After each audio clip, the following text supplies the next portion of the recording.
E aí, meu amigo, minha amiga, tudo bem?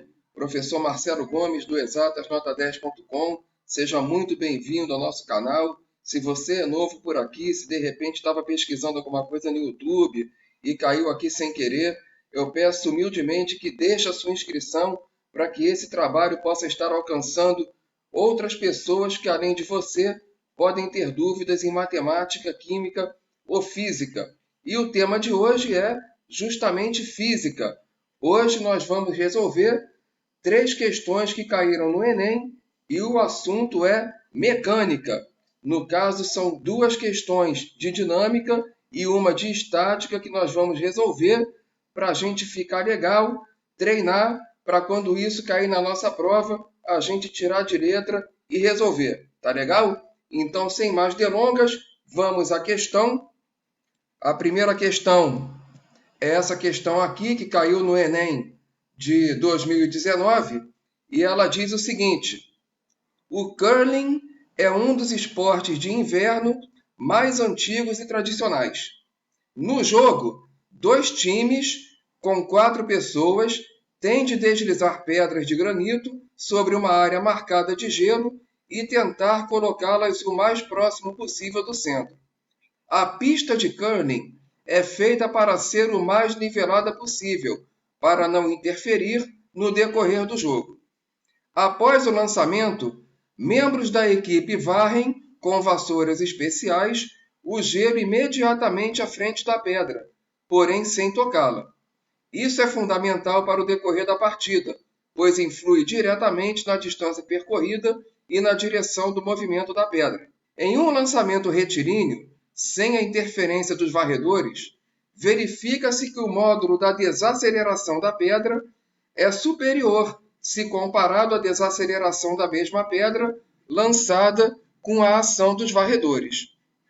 A menor desaceleração da pedra de granito ocorre porque a ação dos varredores diminui o módulo da. Bom, pessoal, antes da gente prosseguir com a resolução dessa questão, vamos colocar aqui uma situação semelhante que vai elucidar o entendimento da teoria envolvida nessa resposta, tá? Vamos fazer de conta que você esteja tentando aí na sua casa empurrar um armário muito pesado. Então você vai lá, aplica uma força no armário, vamos dizer, de 1 Newton, e o armário continua parado. Bom, por que o armário continua parado? Porque o piso exerceu no armário uma força de módulo igual e sentido contrário à força de 1 Newton que você aplicou. Então você aplicou 1 Newton para o armário se mover, o piso aplicou no armário 1 Newton em sentido contrário e a resultante ficou 0. O armário não se moveu. Aí você, insatisfeito, vai lá e aplica 2 Newtons de força. O que acontece? O armário continua parado. Por quê? Porque o piso aplicou no armário uma força de 2 Newtons de sentido contrário à força que você aplicou. E a resultante continuou 0. Aí você fica muito brabo, chega lá e aplica 5 newtons. Você faz um esforço considerável de 5 newtons. O que acontece? A porcaria do armário continua parado. Por quê? Porque o piso, mais uma vez, aplicou sobre o armário uma força de atrito de módulo igual à força que você aplicou, porém de sentido contrário. Aí você vai lá e resolve aumentar esse esforço. Você aplica 8 newtons. E o que acontece? O armário, como ele é muito pesado, ele continua parado.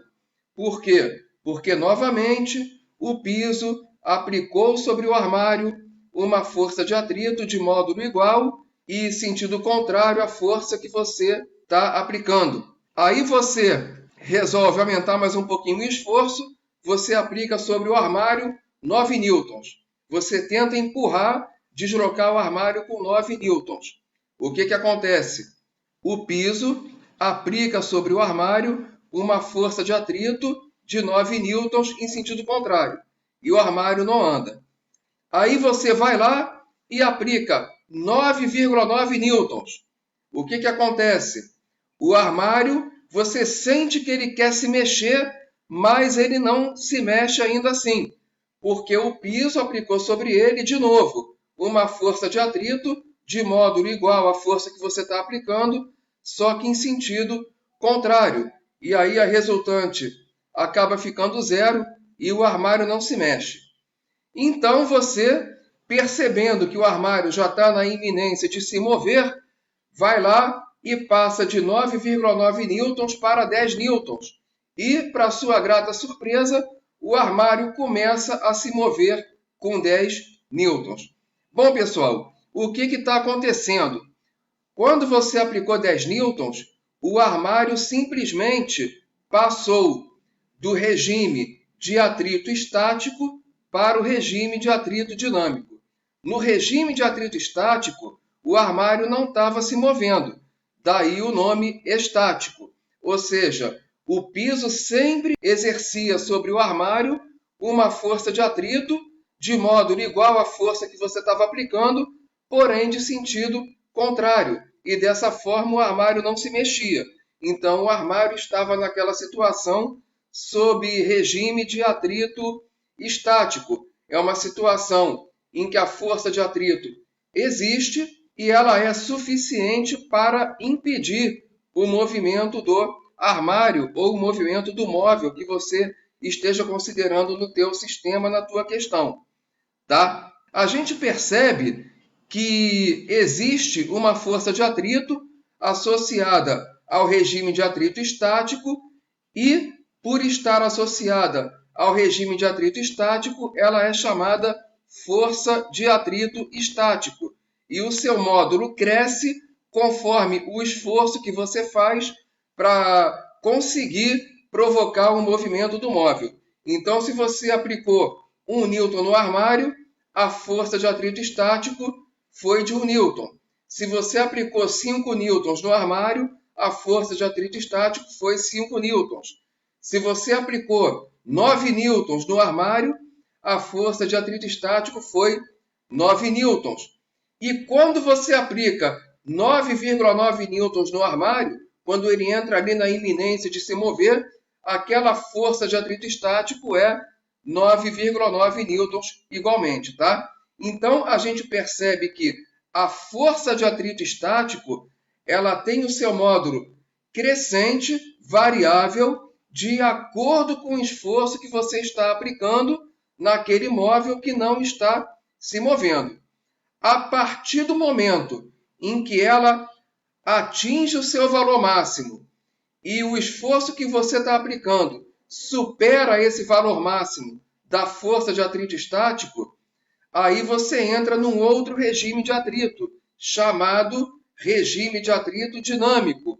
É um regime de atrito em que você tem a verificação da existência de uma força de atrito agindo sobre aquele corpo que está se movendo, porém aquela força não é suficiente para impedir o movimento, tá? Quando a força de atrito estático ela atinge o seu valor máximo, ela é chamada força máxima de atrito ou força de atrito máxima, tá? O que é força de atrito máxima? É aquela força de atrito estático que é máxima. Acima dela, você não consegue impedir o movimento do corpo, tá? No nosso exemplo aqui do armário. No caso do armário, a gente verificou que a força de atrito estático máxima, ou simplesmente força de atrito máxima, era 9,9 newtons, porque acima de 9,9 newtons, o nosso armário começou a se mexer. Quando o armário, ou o corpo qualquer que você estiver considerando, ele está se movendo, ele está sob regime de atrito dinâmico. Então, enquanto esse corpo se move, ele sofre a ação de uma força de atrito de sentido oposto ao seu movimento, chamada força de atrito dinâmico. E essa força de atrito dinâmico tem um módulo menor, ligeiramente menor, do que a força de atrito máxima, tá? Então, é uma característica da força de atrito dinâmica ter um módulo, uma intensidade ligeiramente menor do que a força de atrito máxima.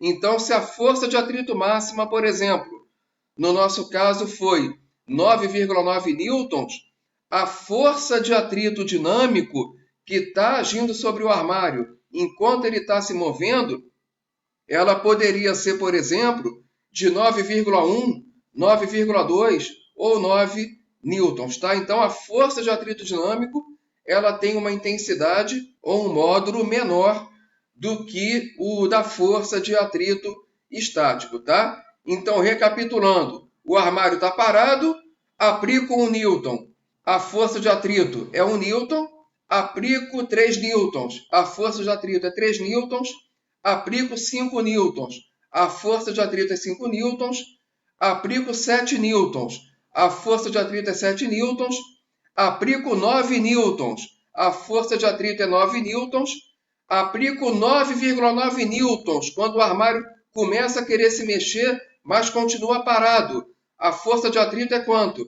9,9 newtons. Aplico 10 newtons e o armário começa a andar. Bom, quando o armário começa a andar, ele está sofrendo uma força de atrito dinâmico, cuja intensidade vai ser menor que a da força de atrito máxima. Então, enquanto aquele armário está se movendo, em vez de 9,9 newtons, ele vai estar sofrendo ali 9,1, 9,2, 9 newtons de força de atrito, tá? Lembrando que essa força de atrito que age sobre o armário ou sobre o corpo qualquer que esteja se movendo, ela é chamada força de atrito cinético, tá bom? Então, força de atrito estático é quando não há movimento, força de atrito cinético ou cinética, tanto faz, ocorre quando o corpo está em movimento. Estático não tem movimento, cinético tem movimento. Força de atrito estática não tem movimento, força de atrito cinética tem movimento, tá? Agora, voltando aqui para a nossa questão, a gente tem a seguinte situação. No jogo, os times eles têm o objetivo de deslizar pedras de granito sobre uma área marcada de gelo. Mas quando essa área de gelo ela está muito suja, o que acontece? Aquelas pedras de granito elas vão experimentar uma maior resistência ao movimento. Portanto, elas vão experimentar uma maior força de atrito, tá? E quando o gelo está limpo, ele está lisinho, essas pedras de granito elas vão deslizar com mais facilidade. Então, elas vão experimentar uma força de atrito menor. E como essas pedras estão em movimento, a força de atrito que age sobre elas é a força de atrito cinético, tá? Então, quando há sujeira em cima do gelo, quando há impurezas, quando há detritos em cima do gelo, as pedras de granito elas sofrem um atrito maior. Portanto, elas sofrem uma força de atrito cinético maior. Quando o gelo está liso, essas pedras sofrem uma força de atrito cinético menor. Quando a força de atrito cinético é maior, é claro que a desaceleração será maior. Bem como quando o gelo está liso, quando a força de atrito cinético ela é menor, consequentemente, a desaceleração dessas pedras de granito será menor. Então, olha aqui a nossa pergunta. Olha a pergunta aqui. A menor desaceleração da pedra de granito ocorre porque a ação dos varredores diminui o módulo da força de atrito cinético sobre a pedra. Então, depois da nossa explicação, ficou fácil responder a essa questão. Quando o gelo está lisinho, ele tem menos atrito cinético, a força de atrito cinético é menor e, portanto, ele tem uma menor desaceleração. Ele desacelera com menos intensidade.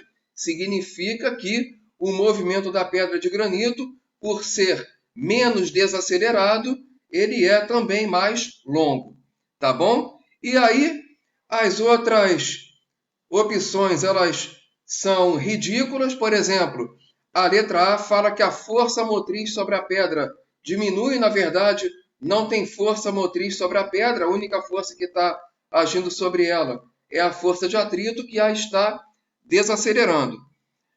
Aqui ele está falando que a ação dos varredores na letra C diminui o módulo da força-peso paralela ao movimento da pedra.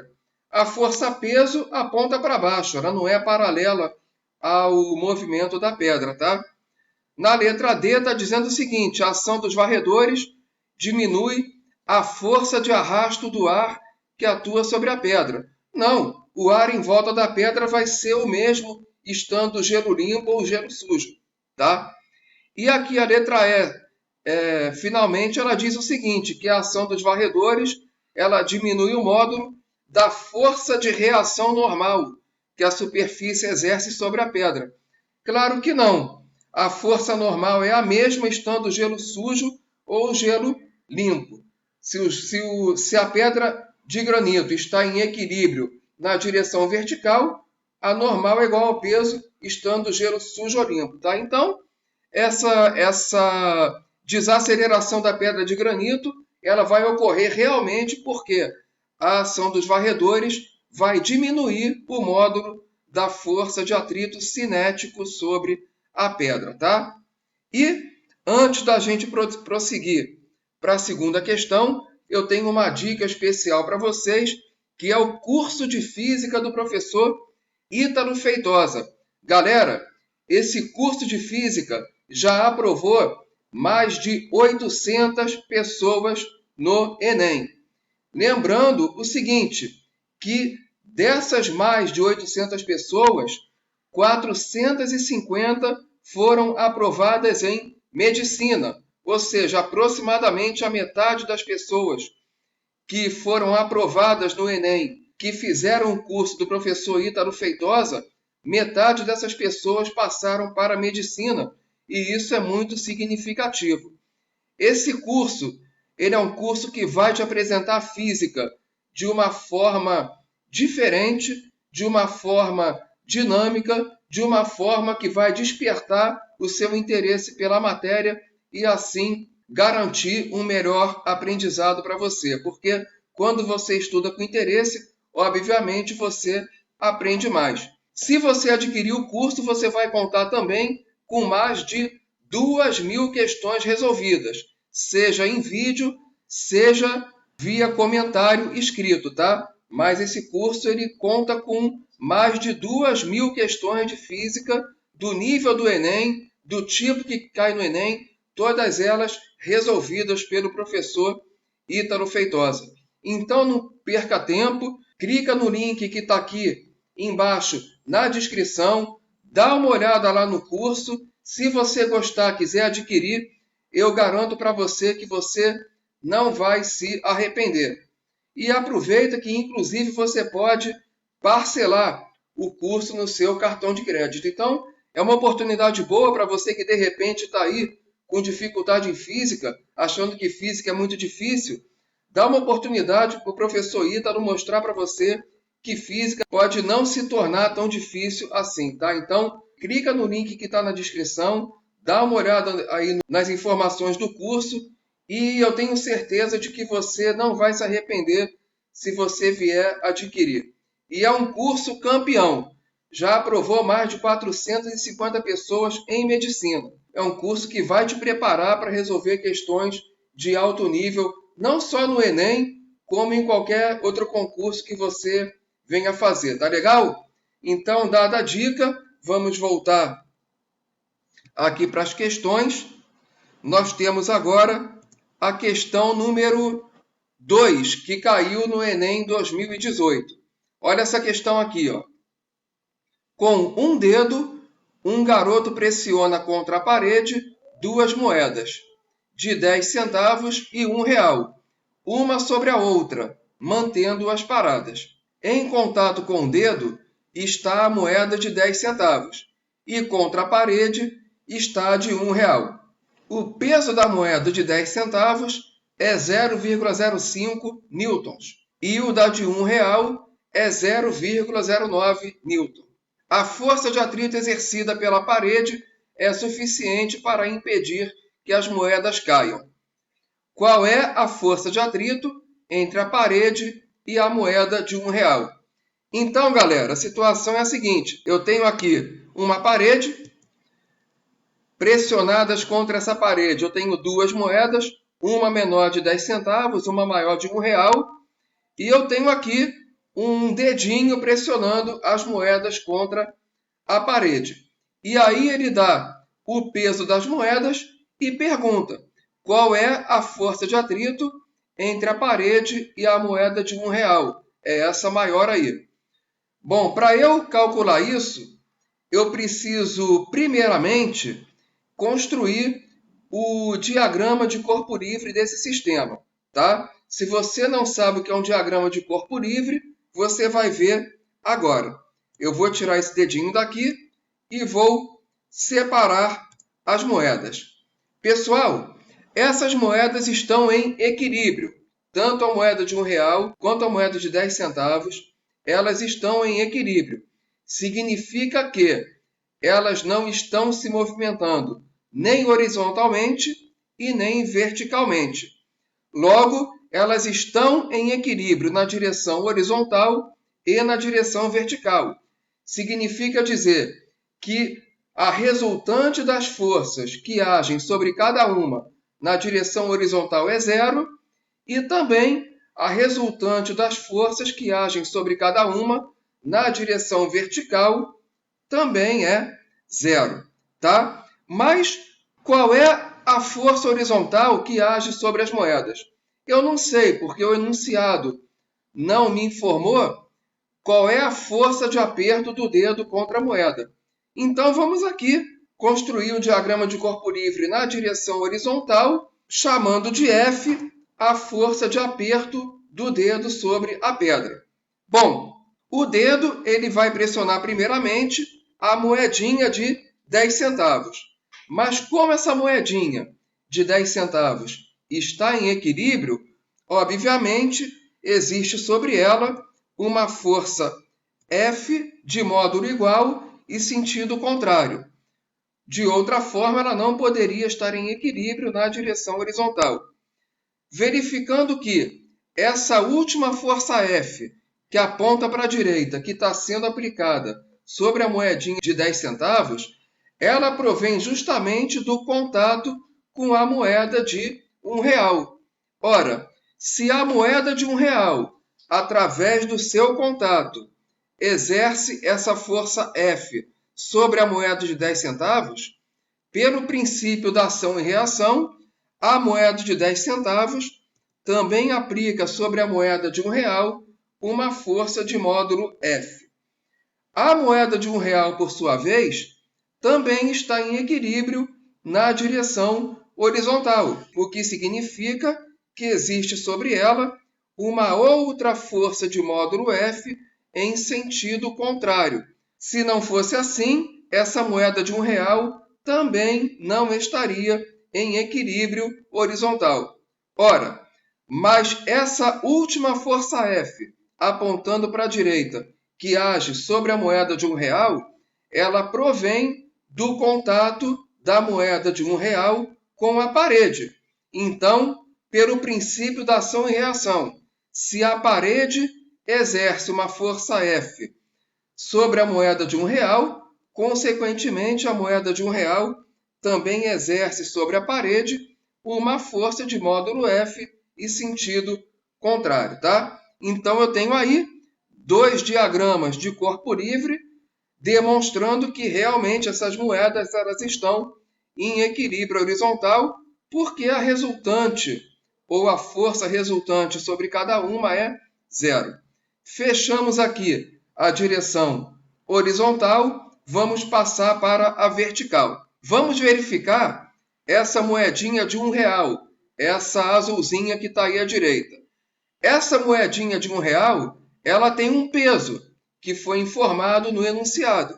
O peso dela é 0,05 newtons. Tá legal? Bom, mas ela também ela está sujeita ao efeito de um atrito com a moeda de R$1.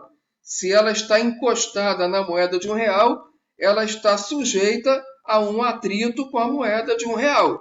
Mas quanto é que vale essa força de atrito entre a moeda de 10 centavos azulzinha e a moeda maior de R$1? Basta a gente verificar que a moeda de 10 centavos ela está em equilíbrio na direção vertical. Do contrário, ela cairia e ela não cai, tá? Então ela está em equilíbrio na direção vertical. Se ela está em equilíbrio na direção vertical, o somatório das forças na direção vertical tem que ser 0. Significa dizer que essa força de atrito entre a moeda de R$1 e a moeda de 1 centavo, ela vale 0,05 newtons, só que apontando para cima.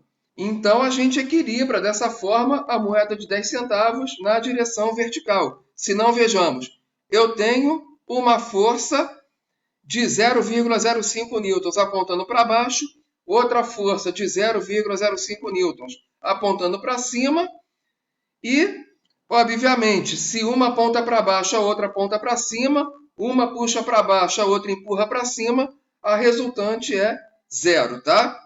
Então, eu tenho aí um equilíbrio na direção vertical também. Tá legal? Bom, eu sei, então, que a força de atrito entre a moeda de 10 centavos e a moeda de R$1 é 0,05 newtons. Pelo princípio da ação e reação, então, o que eu tenho? Ora, se a moeda de 10 centavos, pelo seu contato, exerce aqui uma força de atrito de 0,05 newtons sobre a moeda de 10 centavos, obviamente, a moeda de 10 centavos vai exercer sobre a moeda de R$1 também uma força de atrito de 0,05 newtons apontando para baixo, tá? Princípio da ação e reação. A moeda de R$1, ela também tem um peso, e o peso dela foi dado no enunciado. O peso dela é 0,09 newtons. E a gente também verifica que existe um atrito entre a moeda de R$1 e a parede. E aí vem a pergunta, qual é o módulo da força de atrito entre a moeda de R$1 e a parede? Basta a gente verificar que a moeda de R$1 está em equilíbrio na direção vertical. Portanto, na direção vertical, a resultante das forças tem que ser nula. Ora, eu tenho aqui sobre a moeda de R$1 a força de atrito de 0,05 newtons entre ela e a moeda de 10 centavos. Eu tenho agindo sobre ela também uma força-peso de 0,09 newtons e tenho agindo sobre ela uma força de atrito entre ela e a parede, que é essa setinha ou esse vetorzinho apontando para cima. E quanto vale essa força de atrito? Ora, se a resultante na direção vertical tem que ser nula, a força de atrito tem que ter um módulo igual a 0,05 mais 0,09. E isso vai dar 0,14. Portanto, a gente verifica que como essa moeda tem uma força de 0,14 newtons apontando para baixo e outra força de 0,14 newtons apontando para cima, ela está em equilíbrio na direção vertical e, portanto, a força de atrito entre ela e a parede é justamente 0,14 newtons. E se a parede aplica sobre ela 0,14 newtons de força de atrito estático, ela também aplica sobre a parede uma força de 0,14 newtons. Portanto, essa é a força de atrito entre a moeda de R$1 e a parede. A resposta, portanto, é a letra E, 0,14 newtons, tá? Vamos passar para a próxima questão. É uma questão que caiu aí no Enem 2018 e ela diz o seguinte: em desenhos animados, é comum vermos a personagem tentando impulsionar um barco soprando ar contra a vela para compensar a falta de vento. Algumas vezes usam o próprio fôlego, foles ou ventiladores. Estudantes de um laboratório didático resolveram investigar essa possibilidade. Para isso, usaram 2 pequenos carros de plástico, A e B, instalaram sobre estes pequenas ventoinhas e fixaram verticalmente uma cartolina de curvatura parabólica para desempenhar uma função análoga à vela de um barco. No carro B, inverteu-se o sentido da ventoinha e manteve-se a vela, a fim de manter as características físicas do barco, massa e formato da cartolina. As figuras representam os carros produzidos. A montagem do carro A busca simular a situação dos desenhos animados, pois a ventoinha está direcionada para a vela. Com os carros orientados de acordo com as figuras, os estudantes ligaram as ventoinhas, aguardaram o fluxo de ar ficar permanente e determinaram os módulos das velocidades médias dos carros A, que é a velocidade VA, e B, velocidade VB, para o mesmo intervalo de tempo. A respeito das intensidades das velocidades médias e do sentido de movimento do carro A, os estudantes observaram que... Então, eu vou colocar minha imagem na tela de novo. Qual é a situação aí? Vamos lá. Existe um carro A dotado de uma ventoinha que sopra uma corrente de ar sobre uma vela de formato parabólico e espera-se que dessa forma o carro se mova. O carro B, do contrário, ele é dotado de uma pequena modificação em relação ao carro A, porque a ventoinha não está soprando corrente de ar sobre a vela, e sim para fora do carro.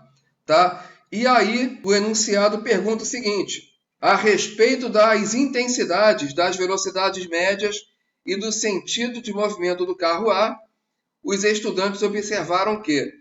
E aí tem as opções. VA igual a 0, VB maior que 0, VA é maior que 0 e menor que VB, e o carro A se move para a direita. VA está entre 0 e VB e o carro A se move para a esquerda. Aí a letra D está dizendo que VB está entre 0 e VA e o carro A se move para a direita. E a letra E está dizendo que VB está entre 0 e VA e o carro A se move para a esquerda. Enfim, como é que fica a velocidade VA em relação a VB e a direção do movimento do carro A em cada caso? Vamos lá. Primeiramente, a gente vai pegar esse carro A e vamos virtualmente parti-lo em 2 partes, tá? Vamos partir esse carro em 2 pedaços para a gente poder visualizar melhor o problema. Então, eu vou partir ele. Um pedaço aqui é dotado da ventoinha, o outro pedaço é dotado da vela. E entre a ventoinha e a vela tem aqui uma corrente de ar. A ventoinha, ela exerce uma força F sobre o ar que está entre ela e a vela. Esse ar, sofrendo a força F pelo princípio da ação e reação, ele vai aplicar sobre a ventoinha uma força F de módulo igual e sentido contrário. Esse ar que está entre a ventoinha e a vela vai se transformar numa corrente de ar, porque ele está sendo impulsionado por essa força F, e essa corrente de ar vai justamente transmitir a força F para a vela. Então, repara aí o seguinte: o carro ele não é dividido em pedaços. Aqui a gente dividiu para efeitos didáticos, para enxergar melhor a situação física que está aqui envolvida. A gente nota o seguinte: a ventoinha ela está recebendo a ação de uma força F para a esquerda e a vela está recebendo a ação de uma força F para a direita. Ora, se a ventoinha e a vela fazem partes do mesmo carro, significa que esse carro ele está sob a ação simultânea de uma força de módulo F para a esquerda e outra força de módulo F para a direita e, portanto, a resultante das forças que agem sobre o carro é zero. Portanto, se a resultante das forças que agem sobre o carro, que já estava parado, é zero, significa que esse carro não vai andar. Portanto, a velocidade do carro A, também chamada VA, é zero, tá ok? A gente já viu aqui que a resposta é a letra A, porque é a única que fala que VA é igual a zero, mas ainda assim a gente verifica o que acontece com o carro B, tá? Para efeito didático. Então, eu esqueci só de colocar a força de reação F sobre a massa de ar, mas para a resolução da questão isso não é relevante. Vamos passar aqui para o carro B. Com relação ao carro B, eu vou colocar ele aqui inteiro e vou colocar aqui uma massa de ar que está sendo soprada pela ventoinha. Então, a massa de ar ela é soprada pela ventoinha e, portanto, ela sofre uma força F pela ação da ventoinha. Pelo princípio da ação e reação, se a ventoinha aplica uma força F na massa de ar, a massa de ar, por conseguinte, também vai aplicar uma força sobre a ventoinha de módulo igual e sentido contrário. E aqui nessa situação do carro B, a gente nota o seguinte, que o carro ele vai ficar nessa situação sujeito a uma única força de módulo F apontando para a direita. Logo, a velocidade de B é maior do que zero, porque o carro B ele vai se movimentar para a direita, tá ok? Então, na situação do carro A, eu tenho a ventoinha sujeita a uma força F para a esquerda, a vela sujeita a uma força F para a direita, portanto, esse carro está sujeito a duas forças de intensidades iguais e sentidos contrários, portanto, o carro A não anda. No caso do carro B, a gente verifica aqui que a única força que age sobre ele é uma força de módulo F para a direita. Portanto, o carro B, nessa situação, vai se deslocar para a direita. E VB maior do que zero. Logo, a resposta para a nossa questão é aqui a letra A. VA igual a zero, porque o carro A não vai se mover. VB maior que zero, porque o carro B se move para a direita. Tá ok? Então, eu espero que esse vídeo tenha tirado pelo menos algumas dúvidas que você tinha com relação à estática ou dinâmica. Lembrando que esse trabalho é um trabalho importante. Eu gostaria que esse trabalho alcançasse cada vez mais pessoas, ajudasse cada vez mais pessoas a conseguirem suas aprovações nos seus concursos ou a conseguirem alcançar vagas nas universidades, nos cursos dos seus sonhos, tá? Por isso eu peço humildemente para você fazer a sua inscrição. Se você gostou desse vídeo, eu peço que deixe o seu like. Se você achou o material interessante, eu peço que ative o sininho para você não perder nenhum vídeo, nenhum conteúdo. Eu agradeço muito a sua presença aqui no canal. Agradeço muito a você por ter assistido esse vídeo. E até a próxima, se Deus quiser.